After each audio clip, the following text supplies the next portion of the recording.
Oke, di sini ada soalan. Jadi teman-teman, aku pengen ngasih tahu dulu kalau misalnya mata kuliah ekonomika ini baru pertama kali ada di angkatan 2024. Sebelumnya, mata kuliah ekonomika ini dibagi jadi dua matkul, yaitu ekonomi mikro dan ekonomi makro. Tapi setelah kita lihat RPS-nya atau rancangan studi plan-nya, ini soalnya itu hampir sama kayak soal mikro. Jadi di sini mungkin teman-teman udah nggak asing sama yang namanya supply and demand, terus elastisitas, kemudian sama produkti. Kita nyari yang namanya kepuasan maksimum ya, atau kepuasan total. Jadi di sini pertama-tama mungkin tentang elastisitas kali ya. Biasanya kan supply demand itu udah pembelajaran awal, jadi udah nggak terlalu sulit. Tapi biasanya soal paling besar bobotnya itu dari elastisitas sama tentang yang ini kepuasan maksimum. Oke. Dan terus kemudian mungkin ada beberapa cara yang sedikit berbeda, nggak apa-apa banget. Dan mungkin teman-teman di sini ada yang udah dapat kisi-kisi belum ya? Mungkin boleh di-sharing kali kalau misalnya teman-teman udah ada yang dapat kisi-kisi dari dosennya.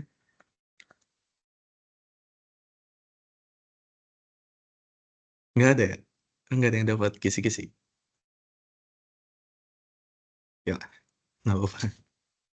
Tapi ini aku suaranya masih kedengeran kan ya? Masih aman kan ya teman-teman?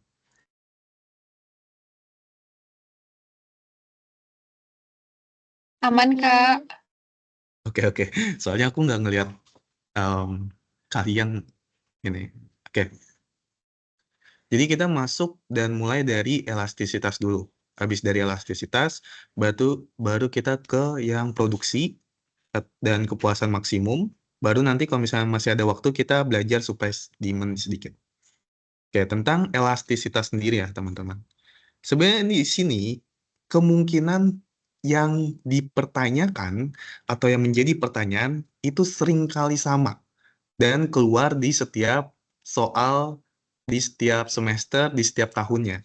Pasti nanyain tentang elastisitas itu sendiri. Nah, tapi elastisitas itu kan dibagi. Nih, di sini dibilang ada elastisitas harga, ada elastisitas silang, ada elastisitas pendapatan. Kemudian, di sini, kalau misalnya kita lihat ke jawabannya, sebenarnya ada dua cara perhitungan, yaitu menggunakan elastisitas titik dan elastisitas busur. Biasanya ada sebagian dosen yang mengajarkan penggunaannya menggunakan elastisitas titik aja. Tapi ada juga sebagian dosen yang mengajarkannya menggunakan elastisitas busur. Ini tergantung kembali lagi ke pembelajaran teman-teman dan apa yang dosen teman-teman ajarkan penggunaannya. Oke, sekarang dari soal ini kita harus analisis dulu nih. Makanya kenapa aku buat tabel ulang di sini. Mungkin ini agak kurang kebaca kali ya. Jadi aku buat tabel ulang di sini. Dan tabel ini bakal jadi acuan kita untuk mengerjakan pertanyaan-pertanyaan yang ada. Jadi teman-teman mungkin boleh foto juga soalnya. Atau mungkin teman-teman udah punya soal pelangi, boleh nggak apa-apa. Boleh difoto dulu, di screenshot juga boleh. Baru nanti kita langsung memperbesar jawabannya aja. Ya. Nah, di sini kita langsung masuk ke analisisnya. Jadi, di sini ditanya, hitung elastisitas harga kopi Lampung untuk bulan Januari terhadap Februari. Jelaskan arti ekonominya. Nah, di sini dibilang, kalau dia pengen ngitung elastisitas harga, satu, itu udah ngasih tahu kalau misalnya perhitungannya menggunakan elastisitas harga.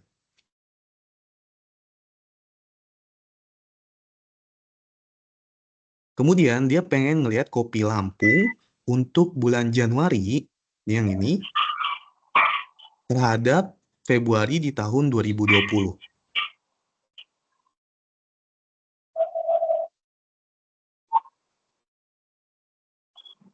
Tahunnya ini diabaikan aja ya teman-teman, karena kita 1 tahun, Januari, Februari, Maret. Berarti dia pengen cuman lihat dari bulan Januari sama Februari, bedanya apa sih, gitu. Nah, di sini yang tadi aku sempat bilang, ada 2 penggunaan rumus untuk menghitung elastisitas harga, yaitu elastisitas titik dan elastisitas busur. Rumusnya itu dibagi dari persentase perubahan kuantitas sama persentase perubahan harga. Nah, ini rumus awalnya banget ya, teman-teman, yang persentase ini. Oke. Jadi yang persentase ini benar-benar rumus awalnya terus dipecah. Jadi Q1 dikurang Q0 per Q1 per P1 dikurang P0 per P0. Atau delta Q dibagi delta P dikali P0 per Q0. Maksudnya delta ini itu adalah perubahan ya teman-teman. Jadi persentase perubahan permintaan barang X di bulan Januari terhadap persentase perubahan harga barang X di bulan Februari. Nah, ini di sini kalau misalnya dipecah, jadi kalau baca rumus yang aku share ini ke teman-teman, itu paling akhir ya teman-teman. Jadi teman-teman bisa gunain rumus ini.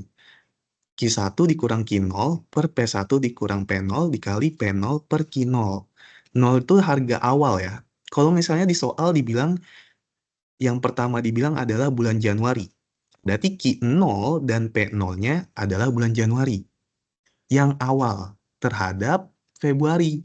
Berarti Q1 P1-nya itu Februari. Kalau misalnya dibilang kopi Lampung untuk bulan Maret terhadap Februari, berarti yang Q0 dan P0-nya adalah bulan Maret. Pokoknya kata-kata yang di awal itu jadi yang kata-kata bulan yang di awal itu jadi yang nolnya. Oke. Itu tentang elastisitas titik. Nah, tapi kalau teman-teman yang dosennya ngajarin elastisitas busur, ini nih rumusnya agak memang jeliwet dikit gitu. Yaitu Q1 dikurang Q0 per Q0 ditambah Q1 dibagi 2 per lagi P1 dikurang P0 per P0 ditambah P1 dibagi 2. Memang agak jelimet ya. Tergantung teman-teman sih. Kalau misalnya teman-teman ditanyakan kembali ke dosennya, ada dosen yang memang kalian harus pakai elastisitas busur. Oh, kalian harus pakai perhitungan elastisitas titik. Atau mungkin ada dosen-dosen yang, oh yang penting jawabannya benar. Atau jawabannya mepet-mepet nggak apa-apa. Karena perhitungan elastisitas titik sama elastisitas busur, jawabannya beda. Bedanya signifikan nggak? Nggak terlalu signifikan, tapi kelihatan banget bedanya. Misalnya hasilnya jadi 11,5. Elastisitas busur hasilnya bisa 10,5. Atau bisa 12,3. Memang nggak terlalu kelihatan, tapi jelas banget kalau perbedaannya. Oke, sekarang kita langsung masuk aja ke yang diketahuinya. Kalau kita lihat dari yang tadi di soal, kita bisa tahu kan kalau Q0 atau Januarinya itu 600. Price dari Januarinya atau P0 adalah 200.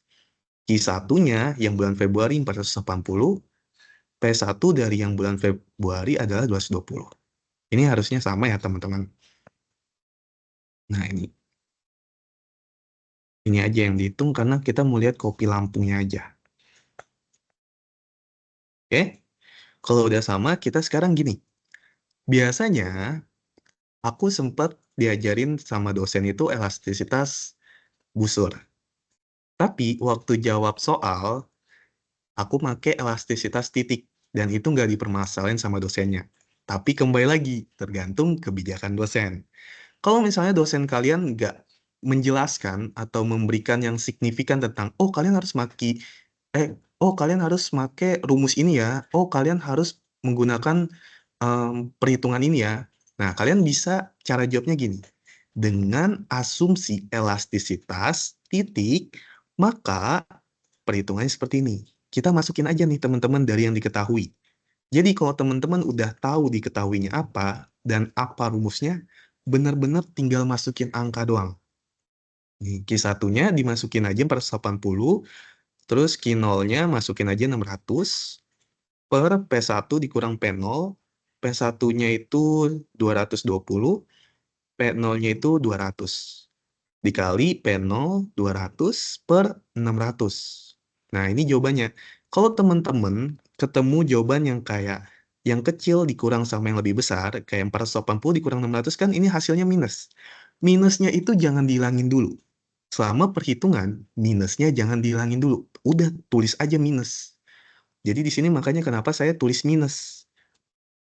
Terus di bawahnya 220 dikurang 220 dikali 200 sama 600. Hasilnya kalau teman-teman kalkulator itu minus 2. Nah, tapi di sini nih teman-teman, dalam perhitungan elastisitas harga itu selalu absolut. Selalu absolut. Jadi nilainya itu selama elastisitas harga nih ya teman-teman. Yang kalau ditanya elastisitas harga, itu jawabannya udah pasti positif. Fix. Mau jawabannya negatif, itu pasti nanti kalian nulisnya jadi positif. Nah, makanya kenapa ini dikasih tanda kurung yang lurus gitu. Itu menandakan bahwa dia itu absolut atau elastis. Keterangannya, jika harga itu mengalami penurunan sebesar 1%, maka permintaan akan naik sebesar 2% dari angka yang di sini. Nah, teman-teman mungkin diajarin sama dosennya itu 100%. Berarti di sini naik 200%. Tapi biar lebih simpel, ini aku nulisnya pakai 1%. Boleh teman-teman nulis 100%, 10%, tapi harus tahu di sini juga berapa persen naiknya. Karena di sini dibilang, kalau harganya itu mengalami penurunan, maka permintaan akan naik sebesar sekian persen. Terus di sini kenapa sama aja ya teman-teman kalau misalnya dengan asumsi elastisitas busur. Selama teman-teman udah paham dan diketahui apa-apa aja, teman-teman tinggal masukin angkanya, hitung pakai kalkulator, ketemu hasilnya, walaupun minus 2,33, teman-teman jadiin absolut atau jadiin positif. Sama juga keterangannya, jika harga mengalami penurunan sebesar 1%, maka permintaan akan naik sebesar 2,33%. Ini jadi salah satu catatan ya teman-teman. Kalau misalnya catatan di elastisitas harga, kalau misalnya dia itu angkanya kurang dari 1, itu disebut inelastis. Kalau lebih dari 1 disebut elastis, dan kalau misalnya sama dengan 1 disebut uniter. Itu dilihat dari absolutnya, teman-teman.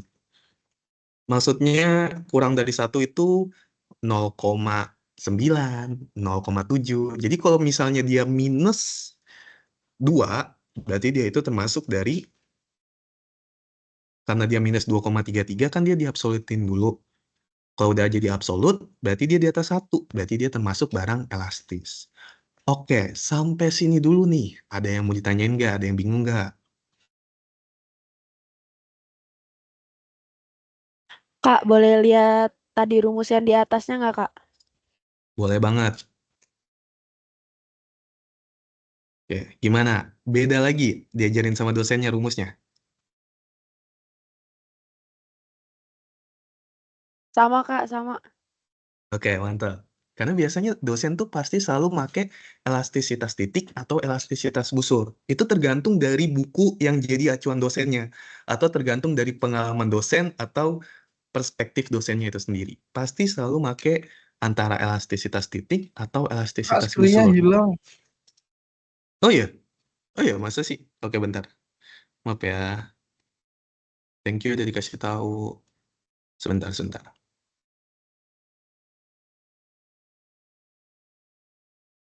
Oke, udah ada lagi ya? Cakep. Nah, sampai sini bingung gak nih kalau ngitung elastisitas harga? Harusnya paham ya. Yang penting tuh kalian hafal rumus sama, oh ini tuh yang P0, ini tuh yang Q0, ini yang P1, ini yang Q1 gitu. Selama hafal itu pasti benar. Aman ya? Nggak ada yang mau ditanyain dulu? Aman, Kak, lagi nyalin. Oke, oke. Nanti aku share kok, tenang aja. Aman-aman. Oh iya, boleh, boleh, boleh. Virginia mau nanya?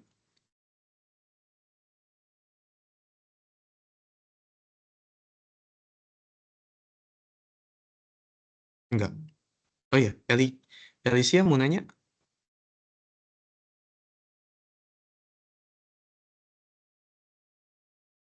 Enggak. LSM mau nanya kirain. Oke ya, aman ya Kak, teman-teman. ada Oh pertanyaan iya, Kak di komen. oh iya, di komen ya. Oke. Kak, kalau misalnya Q1 sama Q0-nya kebalik, apakah pengaruh ke hasil akhirnya? Betul, berpengaruh banget. Jadi, makanya kenapa nih? Kalian tuh harus bisa analisis soal. Nih, contoh nih ya, kalau kita baik lagi, lihat baik-baik soalnya. Hitung elastisitas harga. Elastisitas harga, elastisitas silang, elastisitas pendapatan. Itu udah beda rumus semua. Makanya baca soal baik-baik, ini elastisitas apa? Terus, yang kedua, yang mau dia lihat itu elastisitas yang mana? Apakah kopi Lampung atau kopi Aceh? Nah, di sini dia bilang kopi Lampung. Terus, yang mau ngasih tahu Q0, Q1-nya itu di mana? Ini nih, untuk bulan Januari terhadap Februari. Kata yang pertama keluar duluan itu adalah Q0, P0. Habis itu, kata berikutnya adalah P1, Q1. Itu selalu kayak gitu. Sering banget kayak gitu. Kecuali memang dosennya atau yang buat soal sedikit jahat, dibalik-balik katanya sampai kita sendiri bingung, tapi nggak harusnya. Karena bulan Januari terhadap Februari. Berarti Januari yang ini mau kita lihat terhadap hasil dari Februari. Kalau misalnya di sini mau di sini Maret duluan, kayak Kopi Lampung untuk bulan Maret terhadap Januari tahun 2020. Maret kan itu bulan ketiga ya, tetap aja. Kata yang pertama duluan itu adalah Maret. Berarti Maret itu jadi P0, Q0-nya. Itu bukan tentang bulan, bukan tentang angka, bukan tentang nama perusahaan. Misal bulan kan, Januari, Februari, Maret gitu. Terus kalian ngira karena dia Januari, oh dia yang duluan awal. Bukan. Karena dia yang muncul pertama kata-katanya di soal. Itu ya teman-teman. Jadi kalau misalnya di soal itu bilang bulan Maret terhadap Januari, jangan kalian yang Januarinya yang jadi Q0. Tapi yang pertama kali duluan keluarnya nih di sini. Kayak gitu. Ya. Ah, ini 1%, Alicia. Jadi 1% itu adalah perkiraan dari asumsi elastisitas yang mau kita hitung. Nah, biasanya dosen kalian itu mungkin ngajarinya 100% di sini. Nah, di sini 100%. Kalau misalnya harganya itu mengalami penurunan sebesar 100%, maka permintaan akan naik 200%. Ini sama aja, cuman lebih aku ringkas dan lebih simple. Karena di sini dua kan, jadi nggak usah kita 100%-in 1% aja gitu. Contoh sederhananya mungkin kalau bingung, misalnya itu harga awalnya itu 100.000. Oh, permintaannya itu ada 100 orang.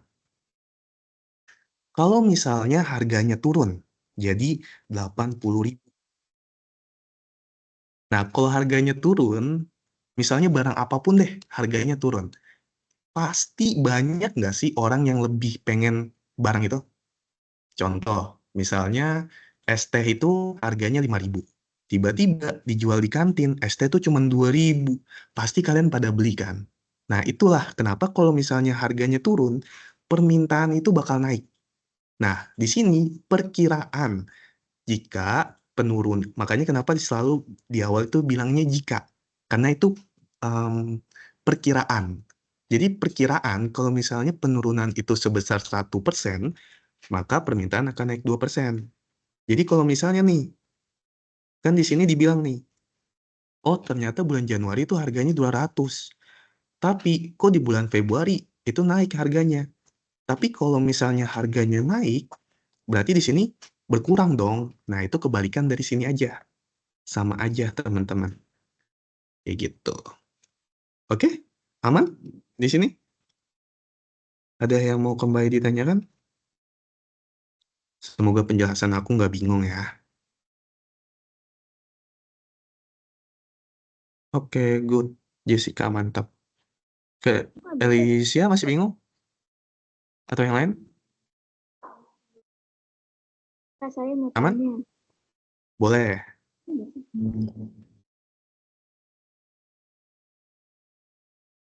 Boleh. Siapa yang mau nanya? Halo Kak, saya Rona mau nanya. Ya, Rona, kenapa? Tentang yang menurut penjelasan ekonominya Kak, yang jika harga mengalami penurunan, maka permintaan naik. Nah itu ada nggak posisi di mana, kondisi di mana harganya tuh naik tapi permintaannya turun? Atau memang semua soal tentang penjelasan ekonominya harus seperti itu? Oke, good question. Jadi, biasanya kalau aku pribadi ngejawabnya itu dari hasilnya. Di sini hasilnya itu minus, berarti sebenarnya terjadi penurunan. Makanya kenapa di sini aku bilang kalau harganya mengalami penurunan, permintaannya pasti naik. Tapi kalian juga bisa jawab kayak gini. Jangan deh, gini. Jika harga mengalami kenaikan sebesar 1%, maka permintaan akan turun sebesar 2%. Kalau kalian mau jawab yang di atas ini, harusnya sudah benar. Kalau kalian mau yang dijawab sebelah yang bawah ini, itu juga benar. Kalau dosen kalian nggak benerin, itu parah sih. Karena memang sesungguhnya ini kita mau cari tahu angka ini. Arti ekonominya ini itu cuma mau menjelaskan, oh kalian ngerti. Kalau misalnya dalam elastisitas harga, kalau misalnya harganya turun, udah pasti permintaannya naik. Dan kalau misalnya harganya naik, udah pasti permintaannya turun. Contoh, kalau misalnya tadi kan aku ngelihat dari hasil perhitungannya. Tapi kalau kalian mau ngelihat dari soalnya, itu juga boleh. Contoh, kita lihat di Januari sama Februari.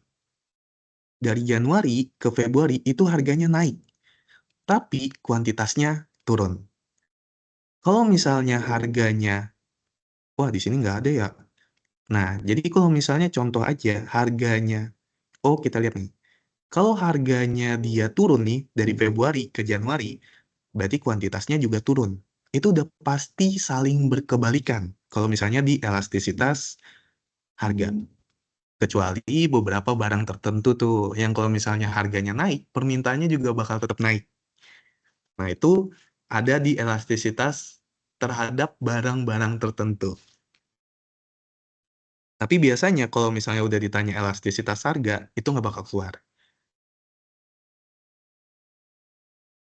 Jadi gitu ya, kalau teman-teman mau jawab yang harganya mengalami kenaikan sebesar 1%, maka permintaan akan turun sebesar 2%. Itu boleh.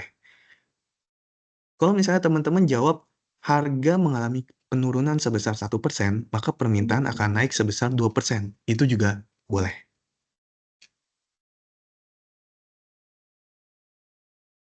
Tergantung teman-teman ngelihatnya dari hasil perhitungannya atau teman-teman ngelihat dari deskripsi soalnya. Boleh, sama aja. Kan makanya kenapa setiap arti ekonomis selalu dibilang di awalnya tuh jika. Jika, karena itu merupakan sebuah pengandaian, sebuah penafsiran gitu. Kalau misalnya harganya turun nih gitu. Oh, kalau misalnya harganya naik nih gitu. Gitu ya.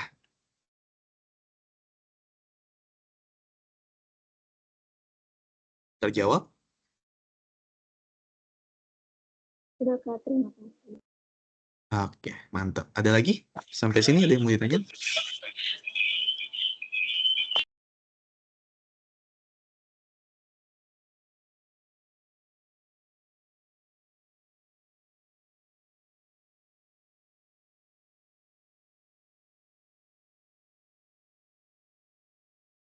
Udah, aman? Atau kalian mau sharing, Kak? Dosen saya nggak begitu, Kak. Cara hitungnya beda, Kak. Kak, yang di buku nggak kayak gitu, caranya beda, Kak. Boleh kalau mau sharing, nggak apa-apa. Oke. Aman ya, guys? Oke, mantap lah kalau aman. Kita lanjut ke perhitungan berikutnya. Perhitungan berikutnya adalah tentang elastisitas silang. Nah, ini pasti teman-teman udah beda ya, rumusnya itu udah pasti beda sama yang tadi. Kalau elastisitas harga, teman-teman bisa milih mau ngerjain pakai rumus elastisitas titik, atau kalau teman-teman rajin dan niat, teman-teman bisa ngerjain pakai dua cara ini, boleh. Soalnya walaupun angkanya sama, tapi ada beda sedikit kan, kelihatan nih. Ini 2 pas, ini 2,33. Tapi kalau misalnya di elastisitas silang, tenang, rumusnya cuma satu. Ini doang. Nah, tapi kita analisis dulu nih soalnya.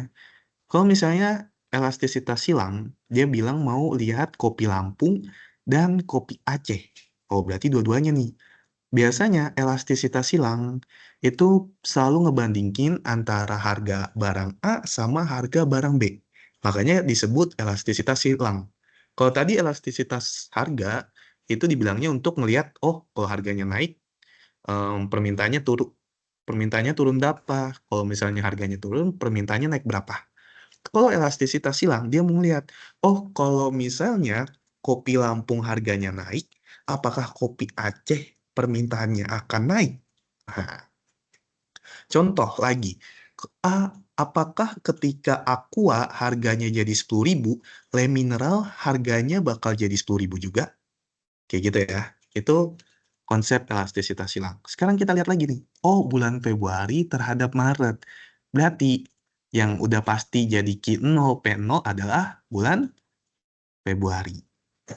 Oke, kita lihat rumusnya, teman-teman, itu adalah persentase perubahan permintaan barang X terhadap persentase harga barang lain atau barang Y. Ini juga berpengaruh ya, teman-teman. Makanya kenapa aku selalu bilang analisis soal kata apa yang muncul duluan. Selalu ingat kata apa yang muncul duluan. Dibilang bahwa kopi Lampung dan kopi Aceh. Kata yang muncul duluan adalah kopi Lampung. Berarti kopi Lampung ini sebagai barang X. Kemudian yang muncul berikutnya adalah kata kopi Aceh. Berarti kata kopi Aceh ini merupakan barang lain atau barang Y. Kalau yang tadi bulan Februari atau sama bulan Maret, itu mana duluan? Bulan Februari, oh berarti dia adalah yang P0 Q0. Kalau yang Maret, oh berarti dia P1 Q1. Nah, sekarang di sini kita masukin rumusnya aja. Kalau teman-teman, kayak gini. Ini rumus yang terakhirnya ya. Ini kan dari rumus aslinya yang di buku, terus disederhanain jadi rumus ini. PY0 per QX0 dikali QX1 dikurang QX0 per PY1 dikurang PY0. Nah, biar kita nggak bolak-balik ke atas, di sini aku langsung masukin aja, yaitu kopi Lampung sama kopi Aceh di bulan Februari sama Maret. Nah, sekarang semoga teman-teman nggak bingung ya baca tabelnya. Pelan-pelan aja. Kalau misalnya kopi Lampung, di sini harganya 220. P itu price atau harga ya. Q itu kuantitas atau jumlah barangnya.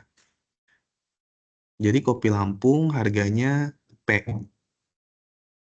Karena kita kan tadi bilang kopi Lampung terhadap kopi Aceh ya. Berarti Lampung ini adalah X. Aku tambahin X. Dan kopi Aceh adalah Y. Sekarang kita masukin apa aja yang diminta di rumus. Yang diminta di rumus adalah PY0 dulu nih. Oke, berarti di sini kalau yang kopi Lampung itu PX. Di sini aku bilang PX deh. PX 0. Kenapa 0? Karena di sini Februari. Di sininya Maret. Kayak yang tadi dijelasin di pertanyaan soalnya. Nah, sekarang kalau misalnya yang ditanya itu adalah PY0. Oh, berarti kita nggak usah masukin PX0-nya. Kita masukin ini aja nih, PY0-nya. Kemudian kita masukin PY0-nya 150. Nah, habis itu, kalau sekarang kita ngebahas tentang QX0. QX0 itu di sini. Kalau yang 220 itu namanya QY0. Ini namanya jadi QY0. Berarti kita nggak butuh QY0 nih buat kita masukin ke rumus. Kita butuhnya QX0-nya aja. Nah, berarti kita masukin 480. Di sini, teman-teman, elastisitas silang memang cuma satu rumus. Dan nggak begitu ribet. Tapi kalau kalian salah analisisnya, ketukar. Jawabannya juga pasti beda.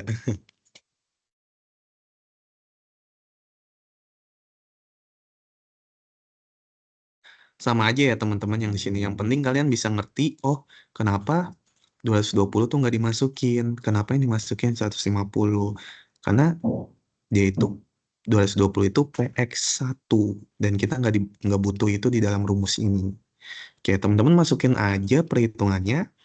Terus teman-teman kaliin aja. Harusnya itu karena ada 0 di sini, jadi jawabannya 0. Bener ya teman-teman ya? Di sini 20 per 0 jadi 0. Terus 150 per 80 hasilnya berapa dikali 0, jawabannya 0. Bener ya? Oke. Kemudian di penjelasan ekonominya. Selalu mulai dari kata jika. Jika harga kopi itu naik sebesar 1%, maka permintaan kopi Aceh tidak akan berpengaruh. Di sini teman-teman yang sempat aku bilang bahwa barang-barang tertentu yang tadi, kalau misalnya harganya naik, permintaannya juga bakal naik. Kalau harganya turun, permintaannya juga bakal turun.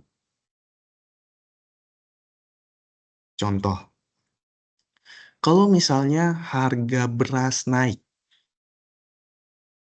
walaupun harga beras naik, tetap kita bakal makan beras dan kita beli beras kan, itu nggak bakal mengurangi permintaan kita terhadap beras. Kalau misalnya harga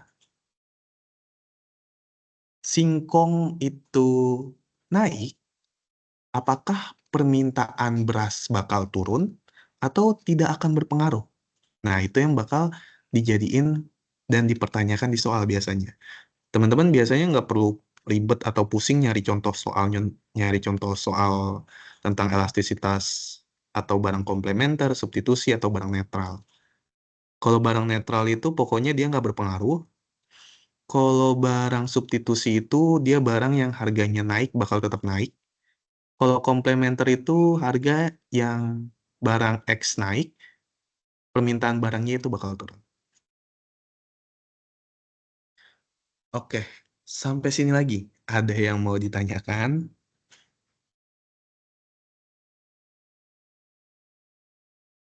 Kak, aku izin bertanya, Kak.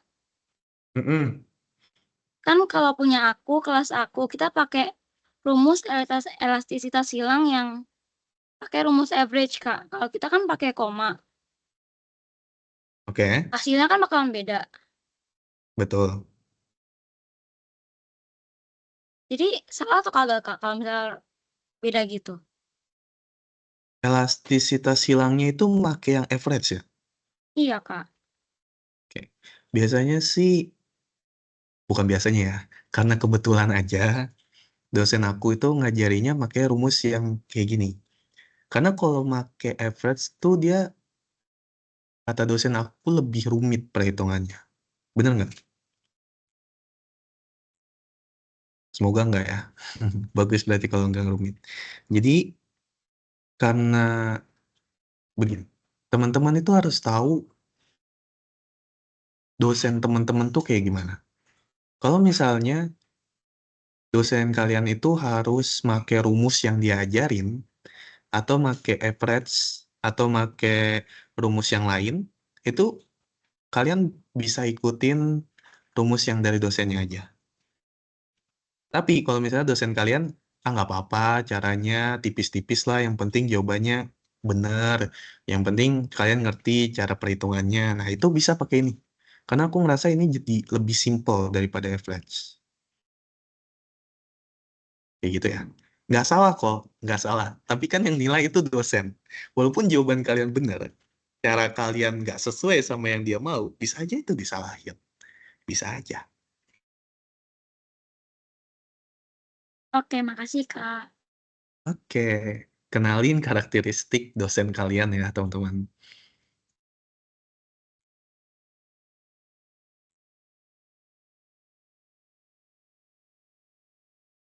Kak, boleh jelasin ulang nggak yang tadi ada komplementer, substitusi, dan netral Oke. itu? Oke. Sebenarnya untuk catatan ini tuh untuk melengkapi ini aja. Biasanya karena ketika kalian udah ketemu nih perhitungan nih jawabannya nih hasilnya 0. Kalian tuh nggak boleh tulis 0 doang. Kalian tuh harus tulis bahwa dia itu netral sebagai barang yang netral dalam elastisitas silang dan sebagai salah satu yang inelastis atau tidak memiliki ngaruh atau hubungan. Nah, itu inelastis itu dimasukin ke sini.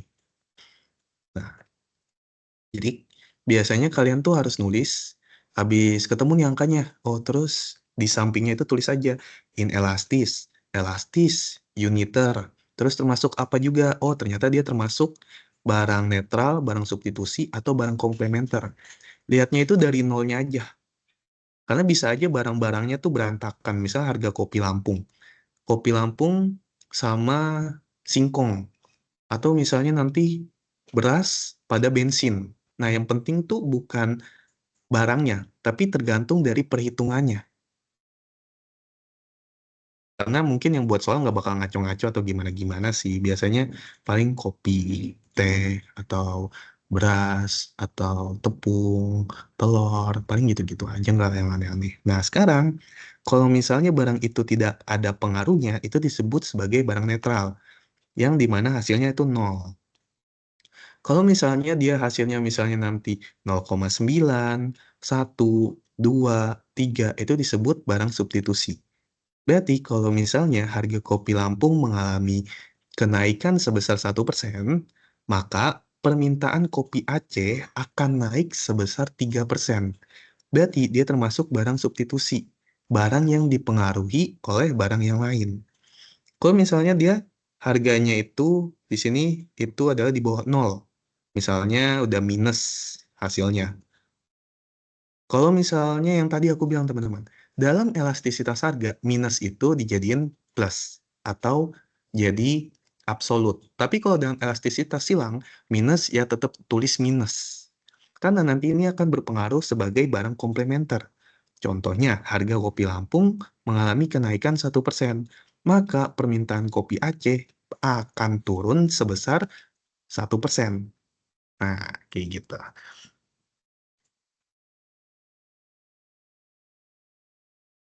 Gitu ya. Nangkep gak? Lumayan, Kak. Terima kasih. Oke.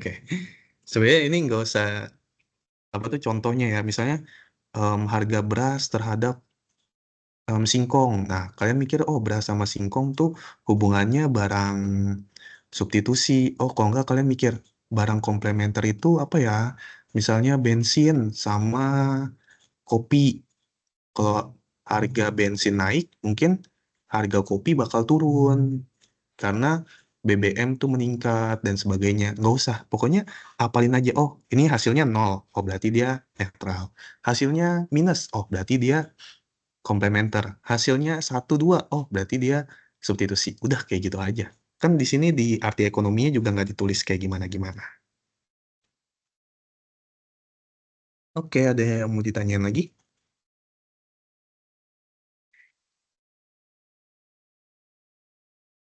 Kak, aku mau nanya. Boleh. Untuk yang barang netral itu bisa disebut barang independen juga atau enggak ya?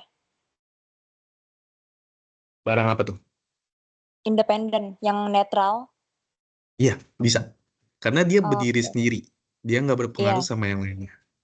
Good. Berarti kalau nanti kita mau tulisnya independen juga boleh kan ya? Boleh. Oke, makasih Kak. Oke, terima kasih kembali. Ya, semoga cukup ya waktunya teman-teman.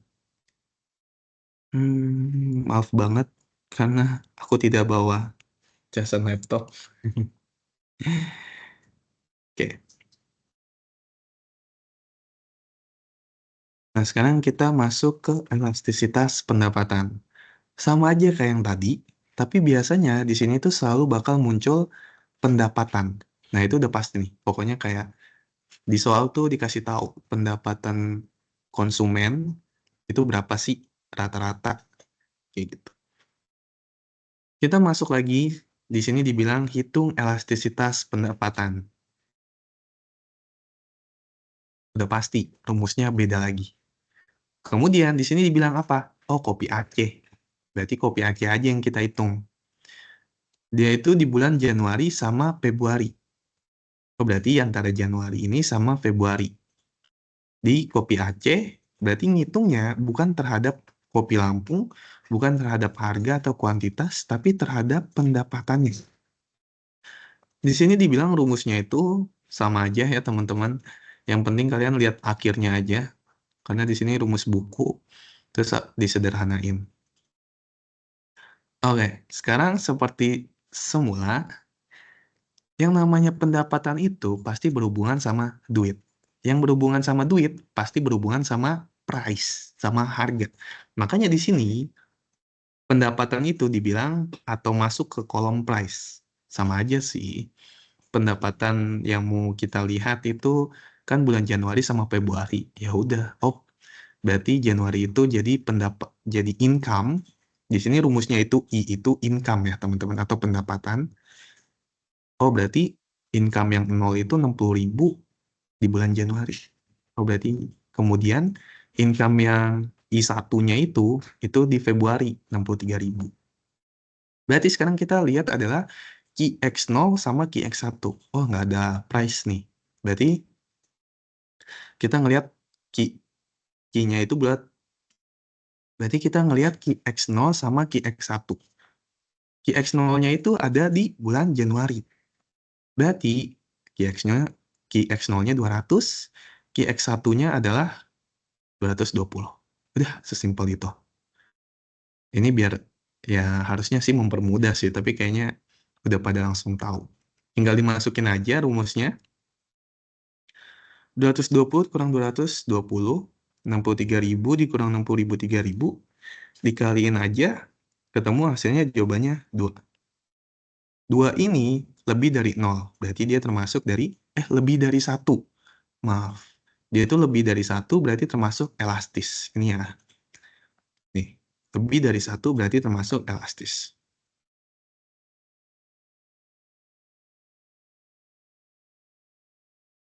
Ya. Nah, di sini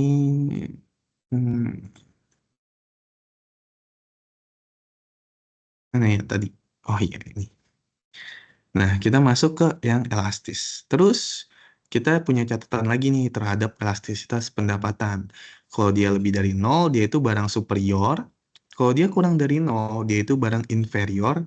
Kalau dia sama dengan 0, dia itu barang netral atau barang independen. Nah, sekarang arti ekonominya sama aja, teman-teman. Jika, selalu diawali dengan jika, pendapatan mengalami kenaikan sebesar 1%, maka permintaan kopi Aceh akan naik sebesar 2%.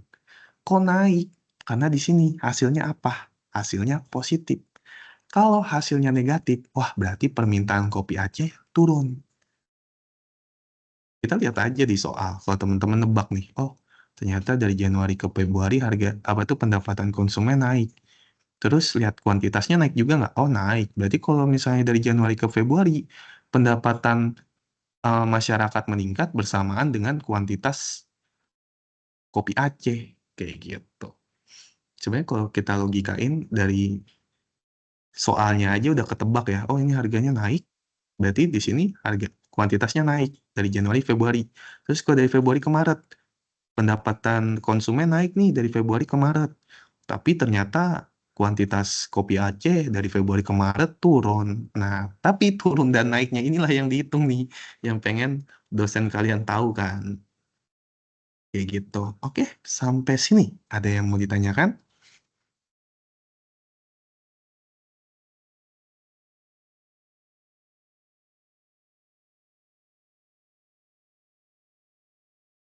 Oke, Tidak, aman ya Kak. harus. Oke. Nah, sekarang ini sama aja sih, hitung elastisitas pendapatan kopi Lampung. Tadi kan kopi Aceh, sekarang kopi Lampung. Ini bulan Februari terhadap bulan Maret. Sama aja hitungnya. Masukinnya juga sama aja. 220 kali 20, 0, 60.000, 3.000, 480. Hasilnya ternyata 0. Kalau misalnya hasilnya 0, di sini juga tulis aja tetap. Pendapatan naik 1%, maka permintaan kopi Lampung nggak berpengaruh. Atau inelastis, atau independen, atau netral. Sama aja. Yang penting, kalau misalnya ekonomika ini, yang penting tuh kalian analisis soalnya benar, tahu rumusnya, kalian bisa hitung. Tinggal latihannya aja, biar lebih cepat ngitungnya. Oke, sampai situ. Sekarang kita bahas, kita sebelum berpindah ke soal yang lain, di dalam inelastis ini sendiri, teman-teman ada yang mau ditanyakan tidak? Atau tanyanya boleh di chat, nanti ditampung deh.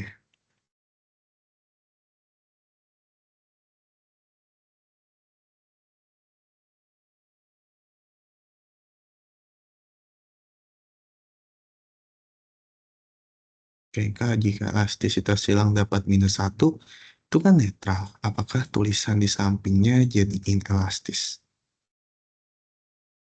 Oke, elastisitas silang ya. Kita balik lagi nih, elastisitas silang. Oke, ini elastisitas silang kalau misalnya harganya -1. Kalau harganya -1, pasti di sini dia itu adalah barang komplementer. Terus di sini tuh bukan netral. Pasti jawabannya adalah inelastis. Karena dia di bawah 1. Iya, bentar.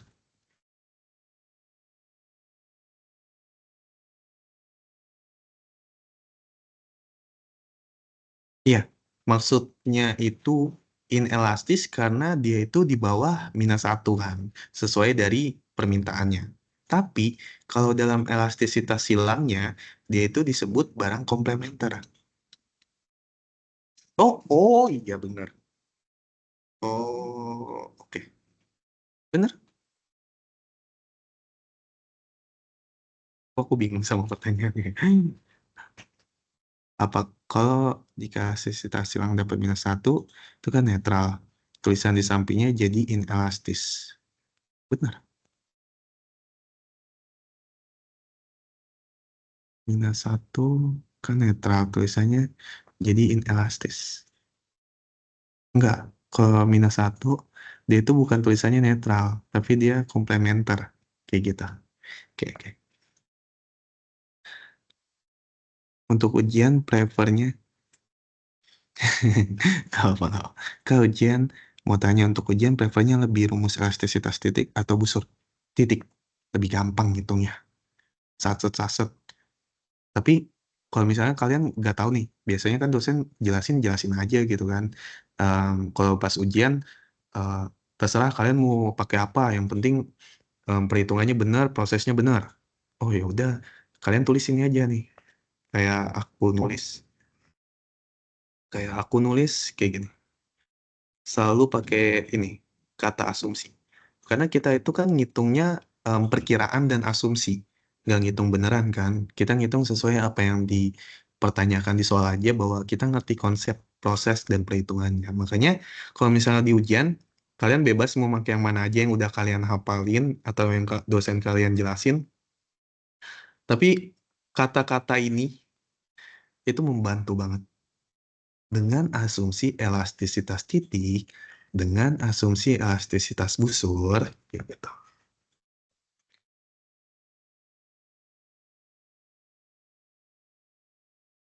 Oke, aman ya. Oke, sekarang kita lanjut ke soal lainnya. Ini juga salah satu soal yang sering keluar nih. Sebenarnya ini soalnya sama aja sih. Selama kalian ngerti konsepnya, mau soalnya diubah-ubah dikit, pasti ngerti kok. Nah, sekarang kita bahas soal yang next. Ini sama ya soalnya, tentang produksi. Tentang produksi dan kepuasan total, nilai marginal, total utility. Benar kan kalian belajar ini kan ya, teman-teman ya? Iya, Kak. Oke, good lah kalau gitu. Ini ya soalnya. Bukan deh. Yang ini nih. Bukan. Bukan.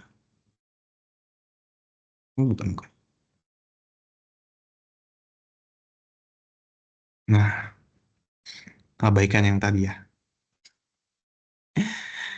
Oke. Kita lihat dulu. Ini kan ada soal nomor 1 nih. Diketahui data kepuasan total utility. Oke, teman-teman boleh foto dulu mungkin ya soalnya. Sebenarnya nanti aku bakal kasih tahu di sini. Cuman kalau kalian foto soalnya, kalian bisa juga lihat soalnya. Ini ada 2 nomor ya tentang yang ngebahas tentang demand and supply. Sebenarnya simple bahasannya. Cuman nyari keseimbangan pasar, di excess supply atau demand, terus gambarin kurva. Itu simple ya. Semoga teman-teman udah bisa ngerti semua harapannya. Kalau misalnya nggak ngerti, nggak apa-apa nanti tanyain ke aku aja. PC by Teams juga boleh. Oke, ini ya soalnya soal nomor 1 yang mau kita bahas. Oke, kalau udah kita masuk aja ke sini. Jadi ini yang diketahui di soal, sama ini juga diketahui di soal. Jadi, kalau misalnya di soal, tadi dibilang dari tabel ini, kita baca lagi, kita analisis. Di mana harga barang X itu PX sebesar $5 dan harga barang PY itu $5, anggaran yang dimiliki atau income sebesar $95. Pertanyaannya, hitung berapa banyak kuantitas X dan Y konsumsi oleh tante online. Waduh. Agar diperoleh kepuasan maksimum, di mana keseimbangan konsumen dan berapa total kepuasan tante online tersebut. Oke. Berarti yang dicari kepuasan maksimum ya, dan total kepuasan. Oke. Kepuasan maksimum, total kepuasan. Oke. Itu yang dicari yang pertama ya. Di sini dibilang, ini kan yang diketahui di soal nih. Nah sekarang, step satunya adalah mencari nilai marginal. Atau tadi yang udah diketahui, total utility X dan total utility Y. Sekarang kita mau cari marginal X dan marginal Y. Caranya itu, teman-teman selalu, kalau misalnya di soal nih, kan di soal, dia itu udah dimasukin 0 nih ya. Tapi biasanya, di soal itu juga mungkin langsung ke jumlah 1, TUX 40, TUY 20, dan seterusnya. Kalian selalu harus masukin di awal itu ada angka 0. Selalu. Kenapa? Biar gampang hitungnya. Jadi, kalau dalam marginal, itu kuantiti 1 atau kuantiti 1 dikurang kuantiti sebelumnya. Kuantiti berikutnya dikurang kuantiti sebelumnya. Berarti, perhitungan di sini adalah TUX1 dikurang TUX0. Jadi, tetap 40, karena 40 dikurang 0. Terus geser. TUX2 dikurang TUX1. 70 dikurang 40. Oh, hasilnya 30. Sekarang kita pindah lagi. TUX3 dikurang TUX2. 92 dikurang 70. Oh, 22. Dan seterusnya. Itu untuk step pertama. Semoga teman-teman gak bingung. Pelan-pelan aja memahaminya. Kemudian, step kedua adalah nilai marginal dibagi dengan harga dan tentukan nilai yang sama. Dibagi dengan harganya itu dibagi sama ini ya teman-teman. Makanya kenapa? Di sini aku masukin aja pakai Excel biar gampang menghitung rumusnya. Selalu seperti biasa dia masukin 0 lagi. Jadi untuk yang Q1 ini MUX nilai marginal MUX dibagi sama harganya. Oh, dia itu MUX, berarti dibagi sama PX. Kalau MUY atau marginal utility barang Y dibagi sama price Y. Pokoknya X dibagi X, Y dibagi Y. Ini rumusnya MUX dibagi PX. Dan seterusnya. Kalau udah dibagi, baru kita tentuin angka yang sama antara si X dan si Y. Contohnya adalah nih, oh ternyata ada angka yang sama 2. 8 ada yang sama nggak? Nggak ada. 4, oh 4,4 nggak sama, beda. 6, nggak ada. 3, 3,6 beda. 2,4 nggak ada, 2,8 beda. 2 sama 2, komanya sama. Nah, kita tandain pakai warna. Kemudian 1,6, wah nggak ada. 1,2 nggak ada juga. 1 nggak ada. Tapi ada nih 0,8, 0,8 sama. Komanya juga sama. Berarti kita tandain dulu nih. Sama juga ini 0,40, 0,40. Kita tandain. Berikutnya, kalau udah kita hitung nilai marginal dibagi harga, terus kita tentuin nilai yang sama nih, antara si X sama si Y yang sama yang mana. Habis itu baru kita ngitung asumsi nilai yang sama. Lagi-lagi teman-teman, kita ngitung seandainya jika kita ngitung perakiraan, kita ngitung asumsi. Sekarang, di sini adalah teman-teman masukin asumsi 1, 2, 3. Kenapa? Karena di sini ada 3 angka yang sama. Angka 2 sama, angka 0,8 sama 0,4 sama. Kita masukin rumusnya aja. Kalau misalnya yang di soal dibilang, kalau misalnya PX itu $5, PY $5, I-nya $95. Berarti dengan I atau pendapatan kita yang $95 ini, dan kita mau membagikan atau harga barang X itu ada 5 dan harga barang Y itu ada 5, berapa sih yang kita bisa beli supaya memaksimalkan pendapatan atau uang kita? Kayak gitu konsepnya. Nah, sekarang jangan teman-teman masukin 2,0 ya. Jadi X dan Y itu yang ini ya, teman-teman. Ini X, ini Y. Jangan kalian masukin X dan Y-nya itu 2,0. Tapi kalian masukin dari kuantitinya. Oke ya. Jadi kalian masukin dari kuantitinya. Oh, kuantiti. Oh, kita ngelihat bahwa 2,00 ini sama di kuantiti 4 dan kuantiti 6. Yang kuantiti 6 itu adalah milik X. Berarti di sini teman-teman ngitungnya $5, X itu berarti kuantitinya 6. Kalau misalnya di sini 2,00 ini milik Y, berarti kuantitinya ada 4. Berarti kita masukin 4. Teman-teman hitung aja. Oh, ternyata $95 sama dengan $30 ditambah $20, $50. Oh, ternyata masih sisa deh uangnya. Berarti jawabannya bukan yang ini, salah. Sama juga dengan asumsi kedua dan asumsi ketiga. Asumsi kedua di sini dibilang X-nya itu 8. Dari gimana? Oh, ternyata 0,8 yang punya X itu ada di kuantiti 8. Dan 0,8 yang punya Y itu ada di kuantiti 8. Tapi pas kita hitung, oh duitnya masih sisa $15. Salah. Kita masuk ke asumsi 3.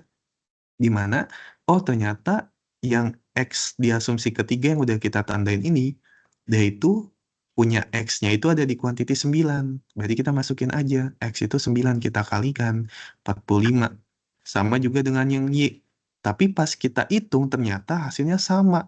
Wah, berarti kita bisa mengeluarkan uang atau pendapatan kita untuk membeli nggak kurang, nggak lebih. Nah, itu yang disebut kepuasan maksimal. Duitnya yang kita punya, yang kita butuhin nggak kurang, nggak lebih. Kayak gitu. Sekarang, jangan sekarang deh, nggak apa-apa. Sekarang teman-teman masuk ke kesimpulan. Berdasarkan data tersebut dengan pendapatan income $95 ini yang dimiliki si Tante Ernie atau Tante online itu mencapai kepuasan maksimum dengan mengkonsumsi kuantitas X sebesar 9 dan Y sebesar 10. Nanti kalau di ujian, kalian harus tulis kesimpulannya. Ini kan kalian udah ngitung nih asumsi 1, 2, 3. Sebenarnya kalian gak usah hitung asumsi 1. Kalian kira-kira aja atau kalian coret-coret, oh salah jawabannya nggak sama. Ya udah nggak usah dimasukin. Yang dimasukin nih yang benernya aja. Yang dimasukin di kertas ujian tuh, itu yang benernya aja.